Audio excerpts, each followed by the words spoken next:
All right, everybody, welcome back to Salt City Counseling. Once again, my name's Scott Carter. I'm a licensed therapist here in Utah.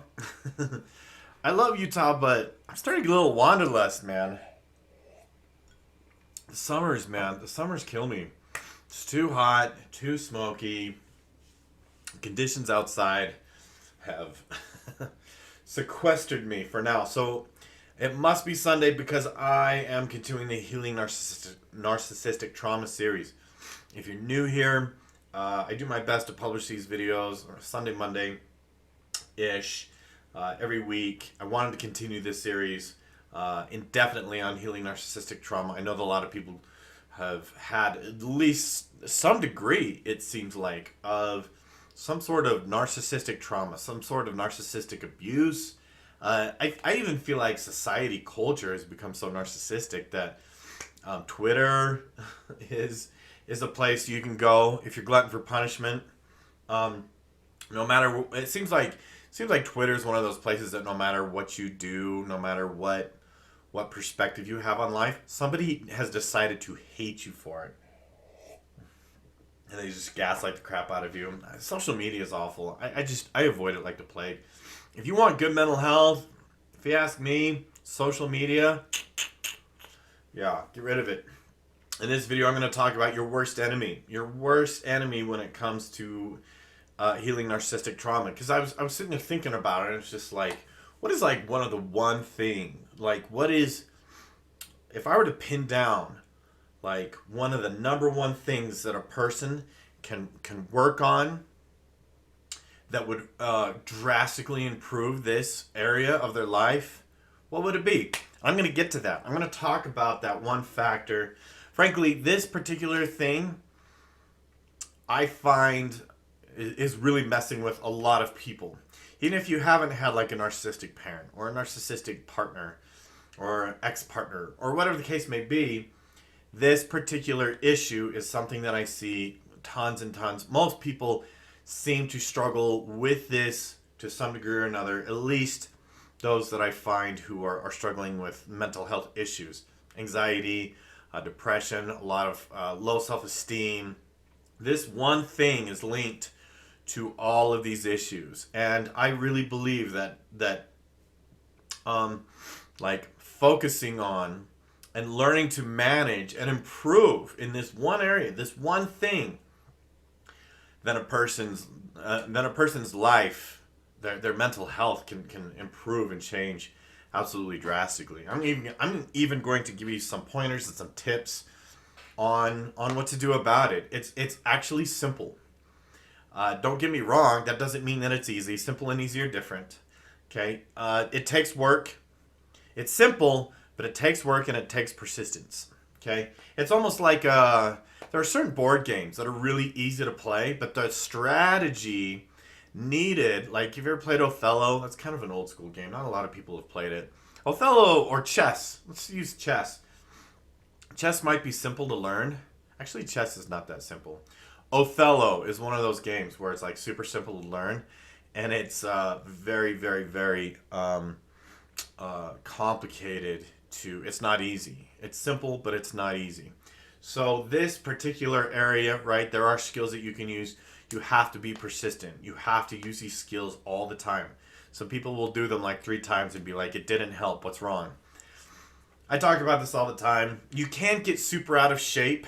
You can't become physically undisciplined and then expect to do push-ups, do 20 push-ups 3 days in a row and expect to be a bodybuilder and be super in shape, okay?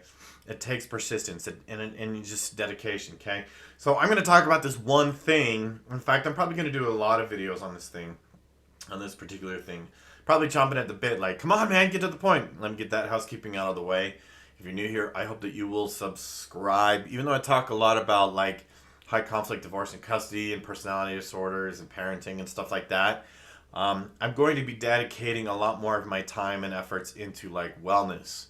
And I might be creating a separate channel just for wellness and just dedicate it to wellness. I'm going back to private practice. It's late July here in 2021. I'm going back to private practice. Pretty excited about it, actually. I'm going to do things different this time because I was in private practice for 5 years. Going to do things different this time. But anyways, I'm just saying this so that you know that I'm going to be putting out a lot more content on wellness in general. So I hope that you'll subscribe, share, help me grow my channel. I just want good information to get out there to help people's mental health, man. We are in strange times, very, very strange times mental health wise. So subscribe, like, share. You know what to do. If you have a viewer question, you can leave it in the comments section below. You can also email me, scottc at saltcitycounseling.com. Without further ado, what is the one thing that is your greatest, if you've had narcissistic trauma, if you've been the recipient of any kind of narcissistic abuse, what is your greatest enemy? Here it comes, overthinking, okay? That's it, overthinking. Now, most people struggle, again, I see a lot of people, they're just struggling with overthinking more and more and more these days. It's getting worse. Like 5 years ago, people were struggling with overthinking. It is way worse now, way worse. Why is that? I have my ideas. I have my theories. One of them being, frankly, I think there's several factors actually why there's a lot of overthinking. One is that, honestly, I think fear sells more than ever, and I think we're just bombarded with fear. Social media, in the news, other people, they just bombard us with fear, fear, fear, fear, fear, fear, fear, fear, and fear creates like this. If you ask me, like, again, try to think of a rope. Right, that's a big, thick rope, and it has several of these big strands that are weaved together, but each strand is weaved together by lots of smaller strands, and so this big rope is just coming frayed, just totally frayed, wide open, right? And overthinking causes, if this is your mind, the rope is your mind, or the self, this rope is caused, or the overthinking causes this rope to become more and more frayed. Right? So if you've had a narcissistic partner, you've had a narcissistic parent, overthinking is going to kill you. Maybe literally. I'm just being honest. Overthinking is a thing that causes the mind to be so frayed and so fractured that a person can become paralyzed. They're afraid to do anything.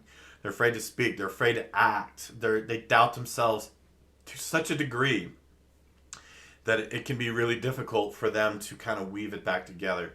And I was just sitting here, by the way, like writing up some things about how I want to kind of sell myself as a clinician here locally and why people should come to me. And frankly, one of them is that I'm a very firm believer that each person needs to realize that there's nothing that I can do for them that they can't do for themselves more powerfully, or is that I'm not the hero in their story, that they are their own hero. And that's the thing, right? Is when you are this frayed and this fragmented, it's really hard to see that.